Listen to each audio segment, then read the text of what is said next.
우리가 가야 할 제3의 길은 네버엔딩 스토리입니다. 안녕하십니까. 제3의 길 정치연구소 소장 임승철입니다. 한국 사회에서 제3의 길 정치혁명의 성공은 극단값을 의미하는 돌연변이인 블랙스완의 탄생에 비유되곤 합니다. 우리나라에서 제3의 길 역사는 제3당 잔혹사로 표현될 수 있습니다. 수많이 출연했다 명멸해왔던 제3당의 역사가 그것을 대변하고 있습니다. 지금 안철수의 새정치로 시작한 제3의 길은 실패해서 5년의 정치 후퇴를 초래했지만 진정한 제3의 길은 아직 시작되지 않았다고 생각합니다. 비록 안철수 현상은 퇴조했지만 제3의 길에 대한 국민들의 열망은 도도히 이어지고 있습니다. 우리는 그 가능성을 2016년 4.13 총선에서 엿보았습니다. 10% 기득권층이 지배하는 낡고 부패한 양당 지배체제가 계속되는 한 제3의 길 새정치의 불씨는 결코 꺼지지 않을 것입니다. 그래서 우리가 가야 할 제3의 길은 네버엔딩 스토리입니다. 그런 의미에서 제3의 길 정치학 아카데미 강좌를 개설했습니다. 앞으로 총 10강으로 진행될 텐데요. 첫 강좌는 제가 제3의 길 탄생 배경과 이론, 그리고 한국적 제3의 길에 대한 포괄적인 오리엔테이션을 하도록 하겠습니다. 그동안 적지 않은 사람들이 한국에서 제3의 길을 주장했지만 체계적인 이론적 근거는 확립하지 못하고 단순히 유럽식 모델을 모방하거나 애매모호한 공학적인 제3이치론 또는 기존의 진보 보수 프레임에 갇힌 중도 개혁론 정도가 전부였지 않았나 싶습니다. 오늘 저의 강좌를 시작으로 대한민국 정치 패러다임을 바꾸고 진정한 개혁과 국민 행복을 책임질 수 있는 한국적 제3의 길을 개척하기 위한 집단 지성을 모으고자 합니다. 앞으로 제3의 길과 관련된 정책 전문가나 소신을 잃지 않고 묵묵히 정치 실험을 하고 계시는 현역 정치인 등을 모시고 제3의 길 정책 아카데미 10강을 진행하도록 하겠습니다. 기대해 주시고요. 많은 관심과 시청 바랍니다. 그리고 주위 분들에게 공유와 전파도 부탁드리겠습니다. 감사합니다.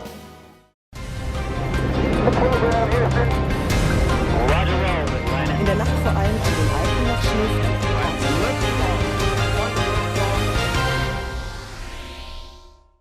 지금부터 제3의 길 정책 아카데미 1강을 시작하도록 하겠습니다. 오늘 주제는 한국적 제3의 길이란 무엇인가입니다. 오늘 강의 내용은요, 구체적인 강론은 아니고 포괄적인 오리엔테이션입니다. 그래서 기본 컨셉을 중심으로 살펴보도록 하겠습니다. 제3의 길이라는 말은요, 영국의 사회학자 유명한 앤서니 기든스가 1994년도에 그의 논문 좌파와 우파를 넘어서 라는 글에서 처음 공식적으로 발표됐습니다. 그리고 나서 영국의 토니 블레어 총리가 프랑스 하원 연설에서 처음으로 이제 언급하면서 대중적으로 알려지기 시작했습니다. 제3의 길이라는 말은요, 단순히 기능적으로 대중에게 그냥 뭔가 어필하는 그런 정도의 말이 아니고요. 대단히 체계적인 이론적 근거를 갖고 있습니다. 아무튼 앤서니 기든스가 제3의 길이라고 하는 노선을 주창하게 된 배경은요, 한편에서는 동구권 사회주의가 무너지면서 서구 전통 좌파들이 그 사회주의의 실패를 이제 인정하는 그런 흐름이 하나 이제 형성되고 있었습니다. 또 한편에서는 그 신자유주의의 이 광풍이 전 세계를 이제 몰아치는 그러한 흐름이 있습니다. 그러한 그 맥락 속에서 앤서니 기든스는 이 신자유주의를 넘어서는 대안을 과연 어떻게 찾을 것인가라는 고민 속에서 이론적 작업에 이제 착수하게 되는 것이죠. 그래서 우리가 이제 제3의 길이라고 하면은 제1의 길이 있을 거고, 제2의 길이 있을 텐데, 제1의 길은 사회민주주의입니다. 사회민주주의, 보편복지 국가라고 합니다. 그리고 제2의 길은 아까 말씀드렸던 신자유주의의 생산적 복지 국가를 얘기합니다. 사실은 뭐 미국이나 이런 데가 복지국가라기보다는 복지가 지체된 지체복지국가라고 얘기할 수 있는데요. 아무튼 그들이 얘기했던 것은 그 당시에 생산지 복지였습니다. 그래서 이 둘이 현실적 대안일 수 없다 해서 제3의 길이 나왔습니다. 그러면 이 제3의 길을 앤서니 긴스는 뭐라고 명명했냐면요. 이 사회 투자적 국가라는 말로 설명했습니다. 그리고 그 당시에는 이제 복지 논쟁이 치열했는데 이제 복지도 이제 사회 투자적 복지라는 말로 새로운 복지 이론을 제시하게 됐습니다. 그렇다면은 유럽식 제3의 길이었던 그 사회 투자적 국가란 무엇인가, 그리고 사회 투자적 복지란 무엇인가에 대해서 한번 살펴보도록 하겠습니다. 유럽식 제3의 길 사회 투자적 국가, 그의 가장 핵심적인 근거인 사회 투자적 복지란 무엇인가에 대해서 이 도표를 보시면서 설명을 드리겠습니다. 화면에 나오는 이제 도표를 좀 함께 보시면서 제 설명을 들어주시면 좋겠습니다. 이 표에 보시면은요,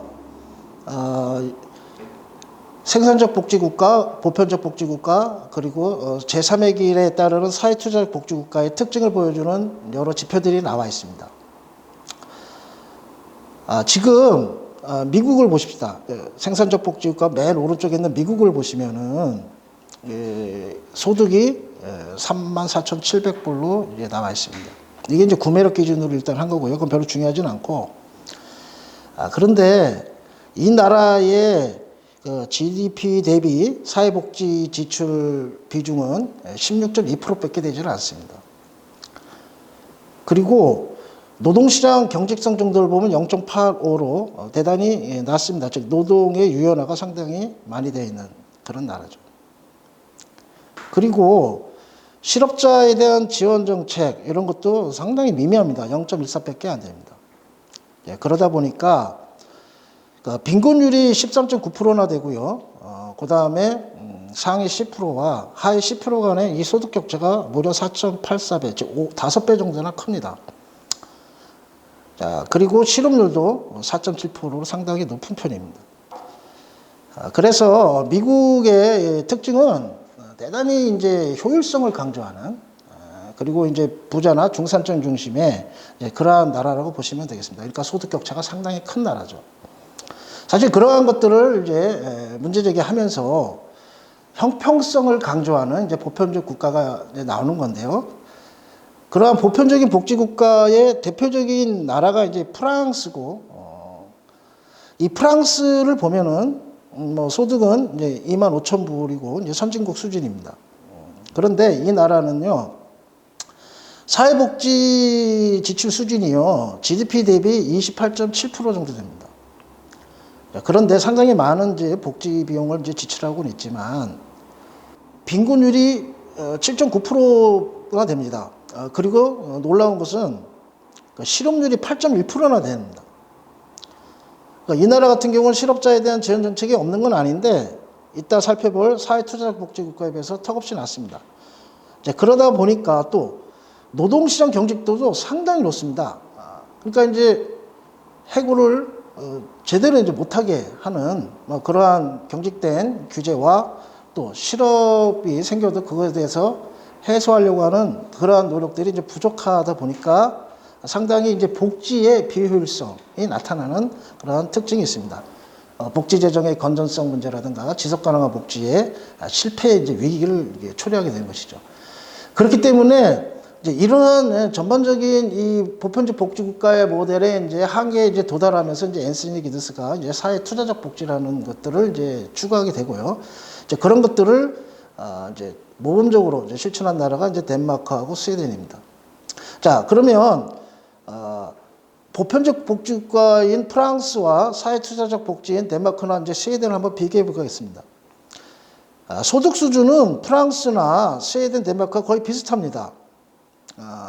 그런데 그리고 사회복지 지출 수준도요. 스웨덴은 31% 그리고 이제 덴마크는 27.6%로 해서 뭐 대등소이합니다. 그런데 여기서 어떤 차이가 두드러지냐면요. 프랑스는 빈곤율이 7.9%인데 스웨덴은 5.8%, 덴마크는 5.7%로 그보다 한참 낮습니다. 그리고 소득 불평등도 상위 10%와 하위 10%의 이제 소득 격차도 프랑스보다 낮습니다. 특히 가장 큰 차이가 나는 부분이 뭐냐면요. 실업입니다.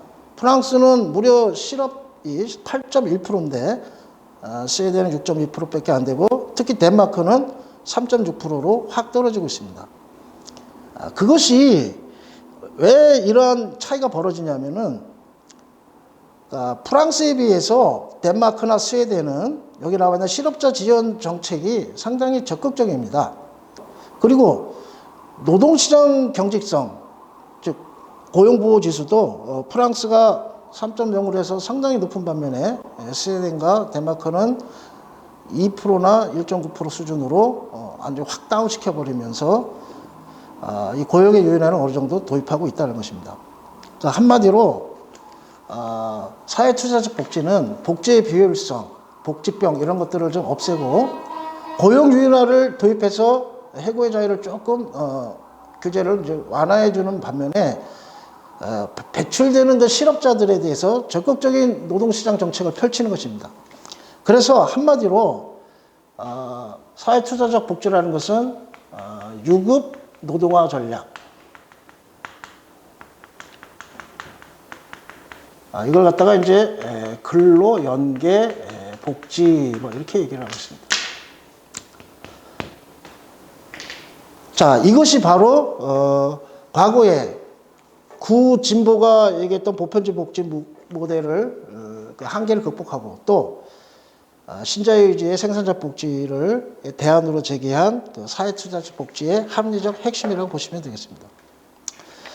그 이외에 그 사회투자적 복지라는 것은 이제 뭐 4차 산업혁명을 대비해가지고 미래에 투자하는 뭐 아동복지라든가 새롭게 수요가 필요로 하는 이제 여성의 창의적 노동력에 대한 그러한 투자라든가 뭐 이런 등등의 현실에 맞는 실용적인 그러한 그리고 재정에 대한 그러한 건전성을 유지하는 그런 책임 복지 이런 것들을 균형적으로 추구한다는 면에 있어서 과거와는 다른 그러한 복지 노선이다. 그리고 그것이 오늘날 생활력을 인정받고 있다. 그런 차원에서 우리나라에서 한때 뭐 논쟁이 됐던 보편복지, 뭐 선택복지 이러한 문제를 해소하고 우리나라 실정에 맞는 균형적인 맞춤형 책임복지로 가는 데 있어서 사회투자적 복지 노선이 상당히 많은 시사점을 주지 않을까 그렇게 생각합니다. 자, 그럼 3장 유럽 제3의 길의 두 가지 유형에 대해서 살펴보도록 하겠습니다. 그 제3의 길은요, 유럽에서 이제 두 가지 유형이 있습니다. 하나는 이제 위로부터의 유형이 있고, 또 하나는 이제 아래로부터 유형이 있습니다. 영국 노동당의 신노동당 노선을 발표하는 그것은 이제 위로부터의 길이라고 얘기를 하고 있습니다. 그리고 우리가 이제 인사이더형, 아웃사이더형 이렇게 할 때 위로부터의 길이자 영국 같은 경우는 이제 인사이더형입니다. 그러니까 인사이더라고 하는 것은 뭐냐면 기존의 이제 기득권 정당, 그러니까 집권을 주거니 받거니 했던 그러한 주류 정당에 있어서의 자체적인 변화를 의미하는 것입니다. 자, 그러한 그 특징에 비해서 아래로부터의 길 같은 경우는 우리가 아웃사이더형이라고 얘기를 하는데 이들 나라가 여러분들이 잘 아시는 뭐 이탈리아의 이제 오송운동이라든가 스페인의 포데모스, 그리스의 시리자 등을 들 수가 있습니다. 이들 정당은 기존의 보수 정당이나 뭐 특히 진보 정당들을 표명했던 사회당 공산당과 완전히 이제 단절을 합니다. 그래서 구진보의 낡은 노선과 완전히 이제 차별성을 두면서 새로운 패러다임을 주창하죠. 그에 대해서 아주 뭐 깊은 여러 가지 연구들도 많고 여전히 이제 그 집권을 앞두거니 하면서 이제 많은 이제 시행착오들이 있는 현상을 목격하고 있는데요. 그에 대한 구체적인 언급은 여기서는 하지 않고 우리나라에서의 그 제3의 길이 도대체 어떤 유형으로 가야 되는 거에 대한 참고사항 정도로만 살펴보도록 하겠습니다. 아무튼 위의 길, 뭐 인사이더형, 그리고 아래로부터의 길, 아웃사이더형 이런 게 있는데 그 외에도 뭐 요즘 한참 선풍을 끌고 주목을 받고 있는 이제 프랑스의 이제 마크롱 현상이라든가 그 다음에 유럽이 아닌 여러 제3세계에 있어서의 다양한 제3의 길 모델이 있었습니다. 뭐 그런 것에 대해서 오늘 구체적으로 살펴보지 않겠고요. 다만 이제까지 나왔던 제3의 길의 정당 모델이라는 것이 아직 성공된 모델이 없고요. 각국마다 다양한 실험과 시행착오를 반복해 나가고 있는 것이라는 것을 말씀드리겠습니다. 본격적으로 한국적 제3의 길이란 무엇인가에 대해서 말씀드리도록 하겠습니다. 우리 한국에서는요, 유럽과 좀 다른 면이 있습니다. 유럽은 오랜 역사의 과정을 거쳐서 이 진보하고 이 보수라고 하는 그러한 이 구도가 어느 정도 정착되어 있습니다. 그런데 우리나라 같은 경우는 이 정치 지형이 대단히 전근대적인 면이 많고 특히 지역주의가 많이 작용하고 그리고 불합리한 요소가 많이 있어서 그런 전통적인 소위 이 좌, 우 이러한 개념으로 설명하기가 불가능한 나라입니다.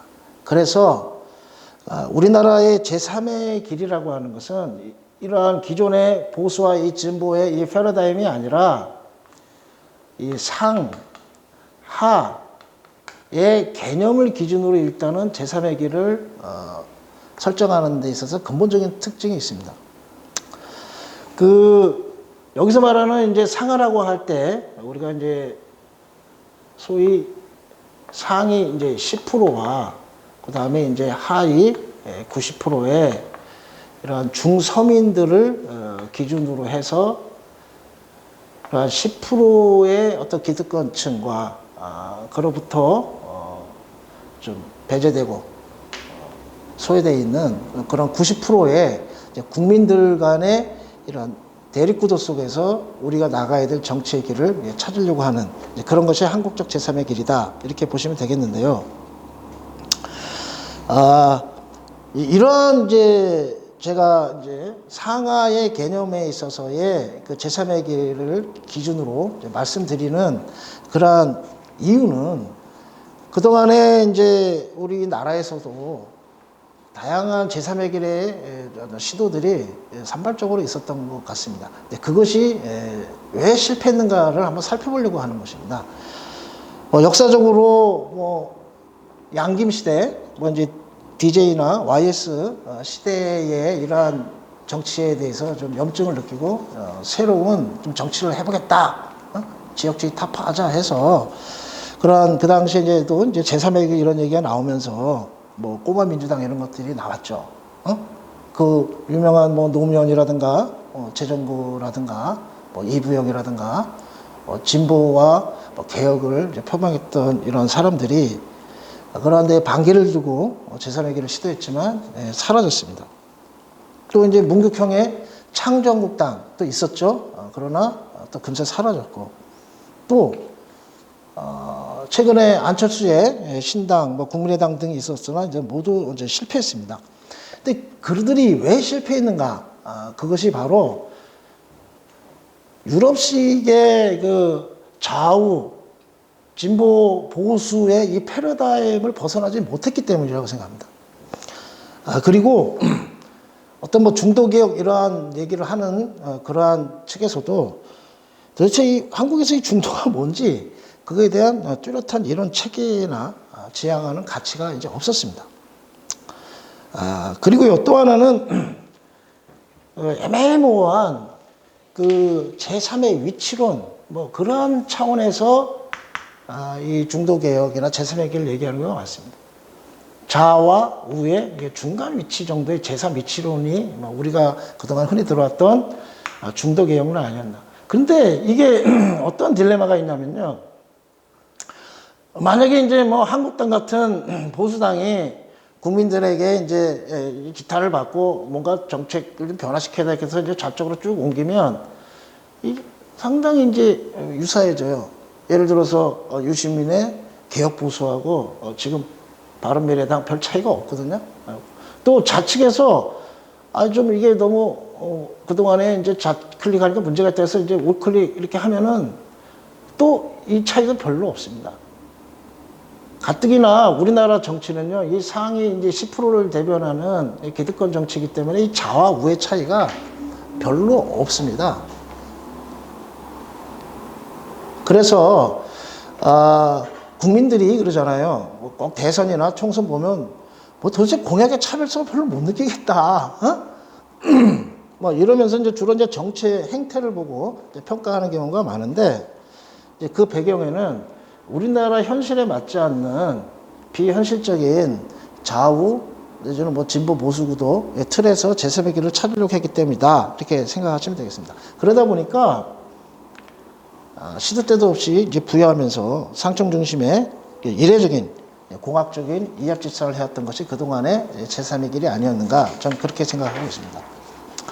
자, 그래서 다시 한번 말씀드리지만 한국에서의 이 제3의 길이라는 것은 이 좌우 보수 진보 거기서 어정쩡해 낀 중도 뭐 이런 개념이 아니고요.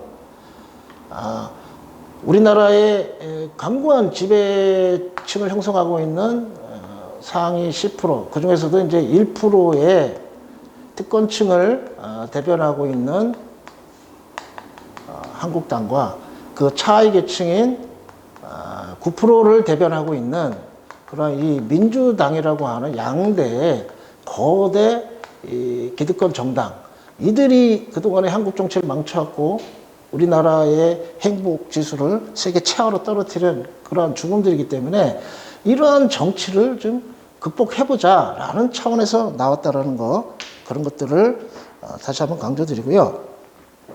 그래서 우리나라 제3의 길의 특징은요, 계층적으로는 이제 상위의 1% 재벌이나 그다음에 부자라든가 상층 고위 관료를 대변하는 특권층과 그리고 부의 대부분을 차지하고 있는 9%, 1%를 포함한 그런 상위 10%층에 대해서 우리가 대다수 국민들의 이제 보편적인 그러한 행복이나 그러한 형평성 이런 것들을 추구하는 그런 차원의 그러한 정당이라는 것과 그렇기 때문에 이 기득권으로 똘똘 쌓여 있는 그런 기득권 성 바깥에 있는 그 소외되고 배제된 그러한 국민들이 당연히 이제 아웃사이더인데 그런 아웃사이더들의 그런 기존 지주의 인사이더 성벽을 허물기 위한 그러한 정당으로 보시면 되겠습니다.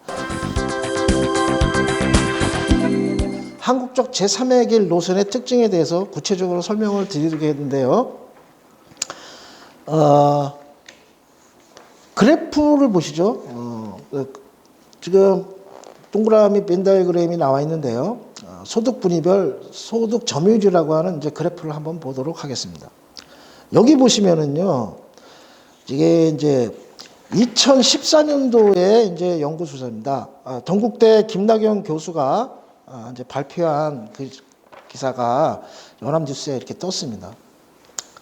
여기 보시면 우리나라의 이 총소득의 48.05%를 상위 10%가 차지하고 있습니다.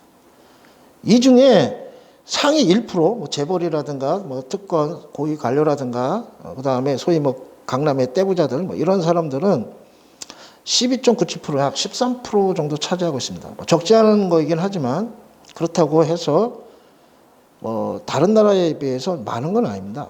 그 이유가 우리나라는 좀 특이하게도 그 차이 계층인 이제 9% 그런 상위층이 많은 그 소득을 가져가고 있습니다. 그래서 48%에서 13%를 빼면은 무려 35%나 되는 그러한 부분을 상위 차이 9%가 차지하고 있습니다. 그러니까 우리나라가 어떤 나라냐면요. 상위 10%가 45%를 독식하고 있고 국민 90%가 55%의 파일을 가지고 이 악이 다투는 나라가 바로 이 대한민국입니다. 그렇기 때문에 우리나라 이 소득 격차나 이제 불평등이 심각해지는 것이죠. 여러분들 그 신과 함께 2 영화 보셨습니까? 거기 보니까 마동석이가 그 저승사자였다가 이제 도시빈민촌에 있는 불쌍한 사람들 보고 저승으로 안 데려가고 이제 그들을 도와주려고 이제 숨어 있었죠. 그래가지고 그를 찾으러 왔는데 그러더라고요. 찾으러 온 저승사자들과 이제 대화 중에서 이제 달동네에서 저 밑에 도시를 내려오면서 야, 지옥이 따로 있는지 아냐? 여기가 인간 생지옥이다. 어? 야, 지금 저승 지옥은 호텔이야. 여기에 비하면 이런 말을 하더라고요. 제가 우리나라 한국적인 제3의 길에 대한 그 특징을 좀 더 체계적으로 설명하기 위해서 대차대표를 만들었습니다. 그 화면에 나오는 대차대표를 보시고 설명을 드리도록 하겠습니다. 우리나라는요, 좀 주류가 이제 그동안 한국당이었죠. 지금은 이제 많이 퇴조해서 이제 비주류 가고 있지만 저는 이제 유럽과는 달리 제1의 길을 이제 한국당으로 좀 보고 있습니다. 그리고 제2의 길을 이제 지금 집권당이 이제 민주당으로 보고 저는 이제 제3의 길이 새정치라고 이제 보고 있는데요. 일단은 제1의 길을 표방한 한국당이 표방하는 이름은 이제 보수 내지는 가끔 이제 뭐 개혁보수랍니다. 그래서 그 한국당 최고위원회 회의 같은 거 하는 거 보면은 백보드에 뭐 보수는 개혁이다 이렇게 써 있잖아요. 그들이 개혁 보수와 보수는 이제 그들이 아주 단골로 내거는 그 레파토리인데 아무튼 그들이 표방하는 이념은 보수입니다. 그런데요, 그럼에도 불구하고 그들의 실제 모습, 정체성은 가짜 보수입니다. 가짜 보수. 냉전 수구 세력이죠. 진정한 의미의 유럽식 보수하고 완전 인연이 없습니다. 그래서 우리는 그들을 이제 구적패라고 얘기를 합니다.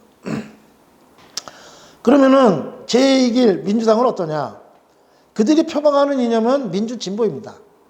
그런데 이들이 표방하는 민주진보라고 하는 것은요, 사실상 뭐 과거 민주화운동 586 세력들이 지금 뭐 많이 들어가 있고 그렇지만 어떻게 보면 진정한 민주의 정신을 좀 왜곡하거나 그들 스스로가 이제 변절한 그러한 가짜 사이비 진보다라는 것이죠. 그래서 저는 그들을 사이비, 가짜 개혁이 그들의 정체성이다 이렇게 보고 있습니다. 그리고 그들이 이제 과거 이제 민주정부 10년 있었고 다시 또 잃어버린 10년 후에 지금 정권을 잡고 있지만 많은 사람들이 걱정하는 것이 이제 한국당의 이제 구족패가 없어지니까 이제 민주당의 이제 신적패가 점점 노골화되는구나 이렇게 다 우려하고 있습니다. 그래서 저는 민주당을 새로운 신흥적패다 이렇게 보고 있습니다. 그래서 제3의 길은 그러면은 저는 표방한 이념은 아직 사회적으로 합의되고 그것을 구체해야 되지는 않았지만 저는 이제 사회적 자유 이 정도라고 생각을 하고 있는데 그것은 앞으로 좀 더 논의해 보도록 하고요. 아무튼 우리 제3의 길의 정체성은 이 90%의 중서민층을 대변하는 진짜 개혁정당이다. 그것들을 저는 강조하고 있습니다. 그래서 우리의 기본적인 구도는 이 반개혁 대 이 개혁 이렇게 봐야 되고요. 또 그리고 이제 한편에서는 또 수구 냉전을 추구하는 이 또 반평화 세력이 있습니다. 이러한 반평화와 이 평화라고 하는 이러한 구도가 있는데 일단은 사회 경제적으로는 일단 반개혁과 개혁이라고 하는 이러한 뚜렷한 대별점을 가지고 우리 제3의 길의 이제 정체성을 찾았으면 좋겠습니다. 1% 특급층을 대변하는 그 한국당 세력들은 말입니다. 저는 이제 이권을 아주 대단히 불법적이고 상당히 이제 불합리한 방식으로 이제 추구하는 이제 이권 우파다 저는 이렇게 봅니다. 그들은 연 한 50조 정도의 이제 부당이익을 갈취하는 그러한 이 재벌과의 담합이나 여러 부정비리의 범죄를 비용하는 그런 특권층입니다. 그래서 이 관피아 그리고 재벌의 이권의 카르텔 형성해서 이 반칙과 특권을 어떻게 보면은 겉으로는 뭐 시장주의 이런 거 표명하지만 사실은 반시장적인 이제 그러한 한마디로 정말로 이제 가장 그 적폐 중에 적폐인 그러한 이권 우파라고 본다면 민주당 같은 경우는요 저는 이제 이권 좌파라고 봅니다. 이권 좌파 10%의 기득권을 유지하는 그런 이권의 어떤 이해관계를 같이 하면서 그리고 어떠한 특징이 있냐면 지금 사실 우리나라에 있어서의 이제 대기업 노조라든가 공공부문에 있어서의 뭐 공무원 노조, 정규직은 많이 있는데 주로 이제 상층의 고소득 노동자들과 상당히 밀접하게 결합이 돼 있고 그들의 기득권을 좀 보호하고 있는 이제 그러한 면에 있어서 저는 이제 이권 좌파다 이렇게 생각하고 있습니다. 그렇기 때문에 그들은 소위 뭐 철밥통 내지는 노동귀족으로 대변되는 상층 고위 노동자들 고임금 노동자들을 이익을 절대 외면할 수가 없고 그러다 보니까 서민들의 이 절박한 요구를 외면하면서 한편에서는 서민들을 달래는 척하면서도 사실 조삼모사 정책 이런 것들로밖에 나올 수가 없다는 거죠. 그렇기 때문에 진정한 이제 개혁 세력이 될 수 없다 이렇게 보는 거고요.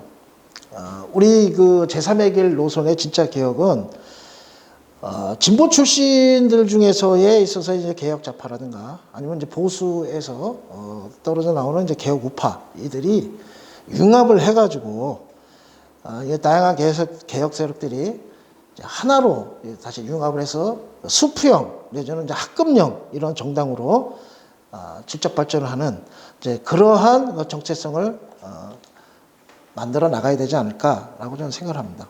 자, 그 다음에 중요한 부분이 이제 정당 기반에 관련된 겁니다. 아시다시피 한국당과 민주당은 지역주의에 기반한 정당입니다. 한국당은 영남 중심의 패권주의고요. 민주당은 한때 국민의당에 뺏기긴 했지만 다시 탈환해서 이제 호남 중심의 이제 지역주의에 기반하고 있습니다. 그렇지만 우리가 추구하는 제3의 길 노선은 수도권 중심의 동서통합 정당이 돼야 됩니다. 그 지긋지긋한 지역주의, 그러니까 극복해야 합니다. 그런데 왜 수도권 중심이야만 합니까? 수도권이 4,800만 인구 중에 과반 이상을 당연히 차지하고 있기 때문에 90% 국민을 대변을 하려면 당연히 다수 국민이 있는 수도권을 기반으로 해야 되고 또 수도권이 호남 향후민이라든가 뭐 영남 향후민, 충청 향후민들이 다 모여서 새로운 이 도시에서 살아가면서 애환 속에서 그들의 구체적인 고충과 그들의 염원과 요구들이 이제 집약적으로 표출되는 곳이 바로 수도권이기 때문에 이 수도권에서의 발생하는 문제나 그들의 삶의 구체적인 민생 경제 문제들을 중심으로 해서 풀어나갈 때 영남과 호남의 이 지역 차별 문제라든가 그들에 있어서의 그러한 지역주의적 정서 이런 것들도 해소해 나갈 수 있는 그러한 실마리가 풀린다. 저는 이렇게 생각을 하고 있습니다. 그래서 우리가 이제 그 지긋지긋한 지역주의 정치 극복을 하고 수도권에서부터 새로운 이제 기반을 만들어가면서 영남과 호남과 상호 소통과 피드백을 해나가면서 서서히 그런 지역 장벽의 벽을 허물어 나가려고 하는 그러한 새로운 빅 텐트를 좀 쳐야 되지 않을까 저는 그렇게 생각을 하고 있습니다. 이 한국당은요, 이 TK 패권주의, 지금 뭐 친박이 많이 밀려나고는 있지만 끝까지 기승을 부리고 있죠. 그러한 패권주의가 기승을 부리고 있는 정당이고 대외적으로는 좌우, 뭐 반북, 친북 이런 것들을 주장하면서 국민들을 불안하게 만들고 현실과 무관한 혹세무민 정책으로 나가고 있습니다. 그렇다고 해서 뭐 민주당도 크게 다르지 않습니다. 제가 볼 때 이 정당도 옛날에 이제 친노 세력을 대변하는 그러한 친노, 친문 패권주의가 이제 기승을 부리고 있고요. 그들은 이제 가짜 개혁이죠. 그렇기 때문에 그들이 보여줄 수 있는 건 쇼 정치입니다. 쇼 정치. 그러니까 자신들의 이제 부족한 이제 이 90%를 대변하는 민생이나 경제에 대한 정책이 워낙 한계가 있다 보니까 항상 들고 나오는 게 적폐입니다. 적폐. 뭐 적폐청산. 적폐청산 자체가 뭐 개혁의 일부일 수 있어서 전부는 아니지 않습니까? 그런데 이 개혁의 본격적인 그러한 시동을 걸지 못하는 한계가 있습니다. 그러다 보니까 자꾸 경제 민생 문제를 평화의 그러한 제스처를 통해서 이걸 자신의 지체된 부분을 가리려고 한다든가, 그리고 뭔가 이제 오락가락하는 이 정치를 쇼를 통해서 뭔가 커버하려고 하는 그러한 문제점들이 적나라한 정당이 바로 민주당이다, 이렇게 보시면 되겠습니다. 그에 반해서 우리가 추구하는 제3의 길은 90% 국민을 먼저 생각하는 선민후당이다. 절대 패권제, 파벌주의 없어야 된다, 이런 거고요. 그 다음에 90% 국민들이 현실적으로 가장 염원하고 절실한 그 요구가 뭔지를 실사구시에서 찾아가는 실용정치가 돼야 되겠다. 그러한 정치 행태를 보인다면 국민들이 박수치고 사랑하지 않을까, 그렇게 생각합니다. 자, 그 외에도 뭐 여러 가지 차이가 있습니다. 뭐 선거제도도 당연히 제1의 길은 1%의 특권층의 영구 지배를 위한 승자독식 선거제도, 소선거구제도를 선호할 것이고, 뭐 TK나 강남의 아성을 지키려고 하겠죠. 민주당 같은 경우는 뭐 연동형 비례제에 대해서 뭐 요새 우호적인 발언을 하긴 하겠지만 여전히 강자의 논리, 승자 독식의 논리를 벗어나지 못하고 있습니다. 그래서 저는 웬만하면 현행 제도를 벗어나려고 하지 않을 것이다. 그리고 설사 약간 자기들의 인기가 떨어지고 국민적인 여론이 좀 거기에 밀리게 되면 게리맨더식 연동형 비례제 제한적인 그러한 선거제도 개혁으로 가지 않을까, 저는 그렇게 예측하고 있습니다. 하지만 우리 제3의 길이 주장하는 정선거제도는 저는 독일식 비례대표제, 이것이 가장 모범적이고 그러한 방향으로 점차 점착시켜 나가지 않을까, 이렇게 생각하고 있습니다. 그리고 이런 그 소위 10%의 기득권, 이 성 안에 이러한 아성을 계속 재생산하는 것이 사실은 이 교육입니다. 이 교육을 통해서 이 부에서 계층 고착화가 이제 이루어지는데요. 그렇기 때문에 우리나라에 있어서는 교육 정책이 상당히 중요합니다. 그래서 경제 민생 정책과 더불어서 교육 정책은 같이 맞물려서 국민들에게 우리의 모습들을 보여주고 그 속에서 지지를 얻어 나가야 되는데, 이게 한국당의 교육 정책은 당연히 학벌주의 기초에서 부의 세습을 위한 문화자본 상속을 하는 그야말로 1% 기득권 특권 교육 정책이죠. 그렇기 때문에 어떠한 교육개혁도 바라지 않는 발목잡기로 버티고 있는 그런 세력입니다. 민주당은요, 한때 김상곤 교육부총리를 내세워서 교육개혁을 하겠다고 이제 했었죠. 근데 그 뭐 진보 교육감 출신이었던 김상곤에 대한 기대는 컸는데 현실에서는 완전히 낙마하고 말았습니다. 왜냐하면 아시다시피 뭐 대통령서부터 웬만한 장관 국회의원들이 다 이 강남 좌파들, 강남 기족들입니다. 그들이 지금 강남 8학권 중심의 이 교육제도, 그리고 그를 둘러싼 광범한 그 학부모들이라든가 그 이익단체들의 그 압력을 이겨낼 정도로 정말로 목숨 걸고 교육개혁을 할 의지가 있는 사람들이 저는 아니라고 봅니다. 그렇기 때문에 민주당은 절대 이 학벌주의 이 체제라든가 강남 중심의 교육제도를 바꿔낼 의지나 능력이 없다. 존재 기반 자체가 그와 거리가 멀다. 그렇게 생각합니다. 그렇기 때문에 우리 제3의 길 노선은 정말로 이 불평등한 이 교육 구조, 제도로부터 진정한 교육 기회의 균등을 실현하고, 특히 이 청소년들, 죽음의 트라이앵글 속에서 정말로 이 청춘의 새싹들이 시른시른 죽어가고 있는 이 교육지옥 상황을 극복하기 위해서는 학벌주의를 타파하고, 특히 단기적으로는 대입제도를 빨리 단순화해서 청소년들과 우리 학부모들의 이 고통을 덜어줘야 된다. 저는 그렇게 생각합니다. 그것이 바로 우리의 제3의 길이라고 생각하고요. 그리고 우리가 이제 외교 안보 이런 것들이 맨날 대선 같은 경우는 제1 의제로 제시되곤 하는데, 사실상 지정학적으로, 역사적으로 우리의 외교 안보 문제는 상당히 중요한 거 인정합니다. 그래서 대미, 뭐 대북, 대중 노선 이런 것들이 우리 국익과 관련돼서 상당히 중요한데, 한국당은 아시다시피 뭐 태극기 부대, 사실 제가 볼 때 성조기 부대라고 생각하는데, 숙미 멸북 노선이죠. 이거 시대착오적인 전혀 이제 역사에서 이제 자리를 잡을 수 없는 퇴행적인 그런 집단이라고 보고요. 민주당은 좀 애매합니다.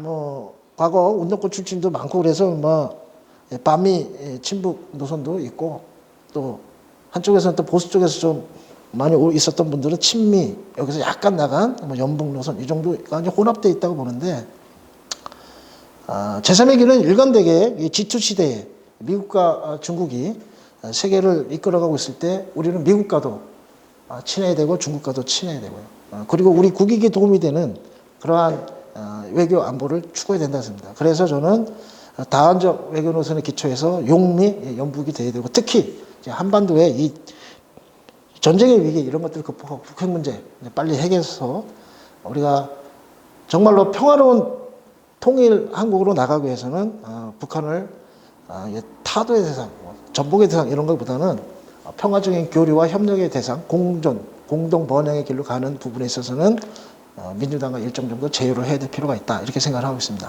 근데 그런 면에서 좀 더 앞으로 정교하게 좀 가다듬을 필요가 있겠고요. 그럼 마지막으로 좀 약간 희화해서 그러면 각 당의 정치 전략이 뭔가를 좀 대비해 보도록 하겠습니다. 한국당의 제1의 길 전략이라는 것은요, 한마디로 개혁 보수를 가장한 발목 잡기의 전략이다.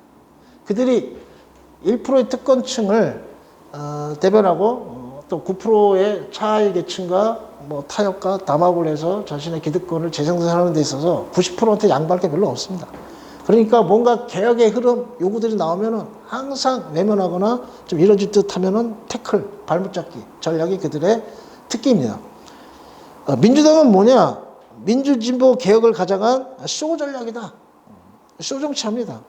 그리고 그 쇼를 통해서 소위 친노나 친문 세력, 광범한 그런 9% 세력을 결집하면서 아직은 세력화되지 않은 90%의 정치 세력을 힘으로 누르는 그러한 전략이 되겠습니다.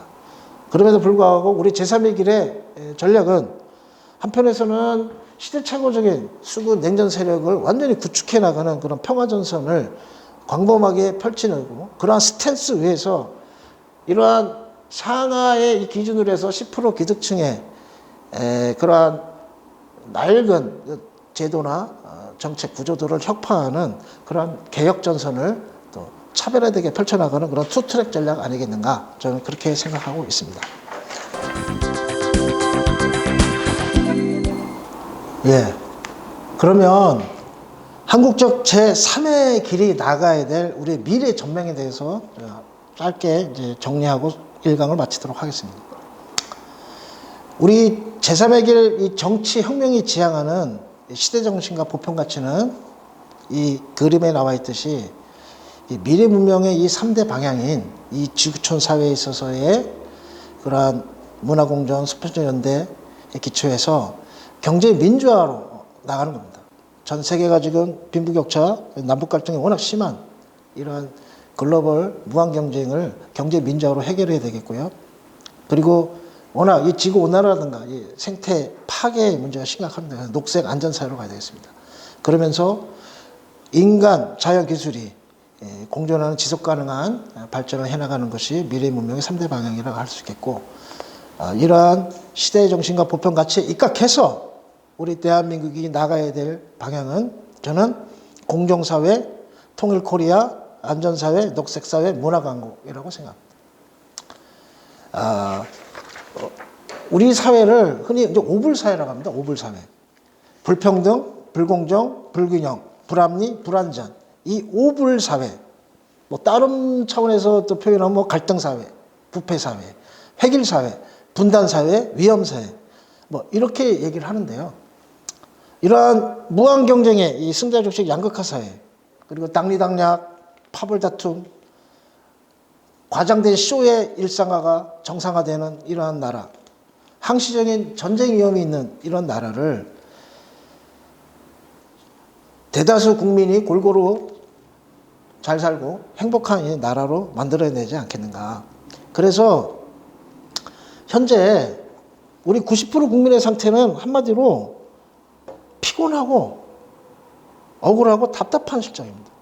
피곤하면 이 무한 경쟁, 이 각박한 이 사회에서, 그리고 억울하면 1%나 이 9%의 이 특권과 반칙이 횡행하고 있다는 그러한 생각에서, 그리고 답답하면 정말로 이대로 가다 미래가 불투명하고 불안해서 못 살겠다, 이런 심리에서 발생하고 있습니다.